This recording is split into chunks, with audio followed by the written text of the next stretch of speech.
Hey guys, Phil here at Woods Tree Farm. It is just about go time for tree selling season. There are a couple things keeping me up at night. I'm going to share some of those things with you, but first let me give you a walkthrough of our tree lot. I did a little preview of this as we were in the early stages of setup a couple weeks ago. And now that everything is fully set up, I will give you the walkthrough here and show you a couple things that we're doing a little different. One of the main objectives that I wanted to do with our tree lot this year is get more trees out on display than we had last year, because last year we had trouble during our busiest time replenishing what was out on display. So I wanted to have at least 50% more trees out on display. We have accomplished that by doing a couple different things, and I'll share that with you. So first off, when you enter the property here, and of course you see our gorgeous views, our pond right down the hill, our trees that we've planted off on the hillside in the distance, and this is just really what we love about this property, because as people enter from the parking lot, you just get this expansive view that you can't actually see from the parking lot. So it's really cool just how the property kind of opens up as you enter down here. Most of our trees out here on display are just T-posts in the ground, and we just slide the tree over the T-posts, and that generally works okay, but you can see a couple trees laying down. We had a little rainstorm come through last night, and it wasn't super windy, but it was just enough little breeze to knock several trees off, and I haven't stood them back up yet. Then we've got over here next to the fence, all of our bigger trees. They're just laying against the fence because I don't have a better way to put them on display right now. I've got a couple laying on the ground because I've run out of fence line. But there are trees over here as tall as, like that skinny one right there, I think is 13 feet. Most of these in here are 8 to 10 feet, maybe one 11-footer. Many of those are quite fat too, so just like some really nice looking big trees. We've got a new tent this year. This is an 18 by 27 tent, and it's the exact same make of tent that we got last year, which is a 10 by 20.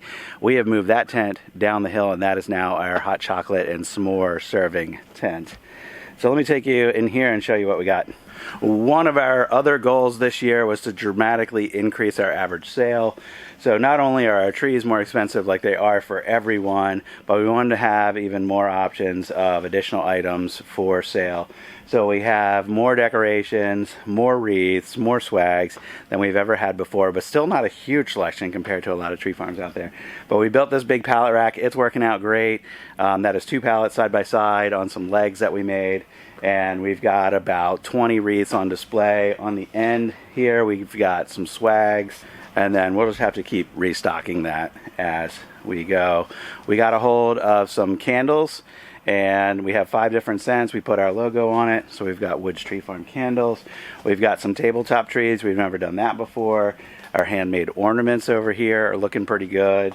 We've got the s'more kits for sale. This is something new I'm trying. I just bundled up some branches, and I'm going to see if anybody wants to buy just a stack of branches to do their own decorating. We'll see what happens. We've got over here some silver pine cones, some painted sticks, some more swags, and then down this wall of the tent is all of our stuff that's here on consignment.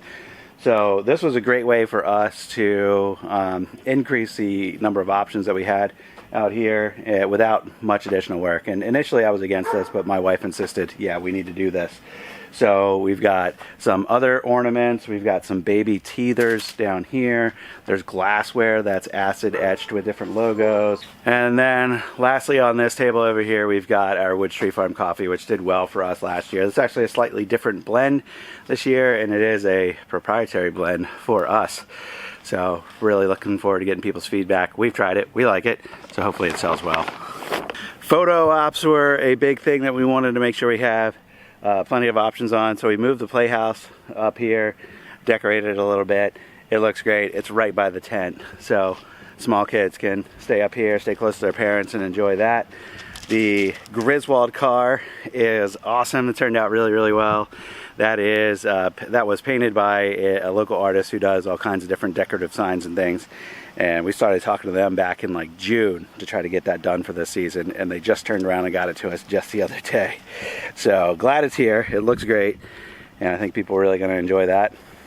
I just thought of this late last night. I wanted to get some more trees out here. I already had some trees kind of stored on the hay wagon, and I thought we can just lean trees against the hay wagon. So I screwed a couple little pieces of 2x4 on the outside. We can just lean trees up. So anyway, that's kind of last minute before we open today. I've got some trees tagged here on the ground, still need to get opened up, and we're going to stack those all around the hay wagon just so we can get an extra 10 or 12 trees out on display. And that'll be that many more that we don't have to restock right away once we get busy and we start selling. And then we've got these pallet racks. I made 2 of them. One is 3 sections long, so it's like 24 feet long. And one's 2 sections long, so it's about 16 feet long, because I only put 8-foot boards in between. I think we could totally get away with putting longer boards in between. So we'll maybe do that next year. But this gives us another several dozen trees on display down here that we didn't have last year, so dramatically increasing the number of trees that we've got on display, which is what we wanted to accomplish. All right, so I said that there were a couple things that are keeping us up at night.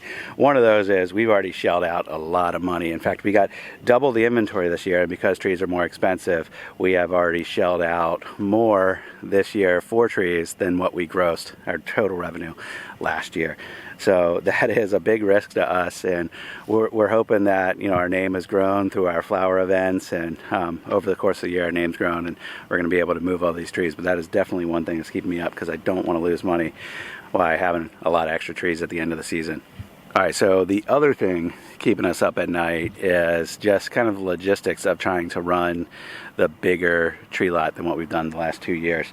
Last 2 years we've been pretty much able to handle it ourselves. We had a couple friends and neighbors help out here and there, but we were a pretty small scale. We did like 120 trees our first year and 150 something the second, and now we're shooting for over 340.